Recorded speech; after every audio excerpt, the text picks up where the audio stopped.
আমি Farakka government ITI guitar ডিপার্টমেন্টের instructor. আজকে আমরা ওয়ার্কশপে এসেছি। আজকে আমরা ওয়ার্কশপে একটা মেশিন ভাইস সম্পর্কে পরিচিত হব। এটা বেসিক্যালি হচ্ছে মেশিন ভাইস। এটা প্রধানত ব্যবহার করা হয় যখন আমরা কোনো মেশিনের মধ্যে কোনো অপারেশন করব, জবটাকে হোল্ড করার জন্য এটা ব্যবহার করা হয়।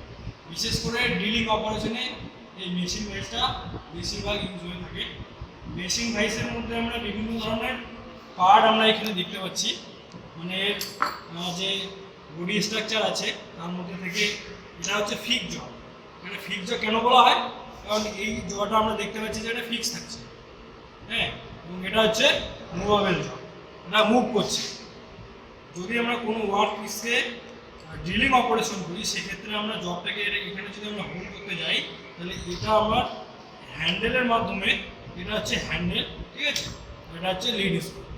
আর এগুলো যে গ্রুপিং করা আছে, এগুলো হচ্ছে প্রধানত মেশিনের সঙ্গে এটাকে হোল্ড করার জন্য গ্রুপিংগুলো করা আছে। যখন আমরা কোনো অপারেশন করব, জবটাকে আমরা এখানে হোল্ড করব, দেন তারপরে আমরা ড্রিলিং অপারেশন বা অন্যান্য মেশিনের ক্ষেত্রে এটা ইউজ হয়ে থাকে। ধন্যবাদ।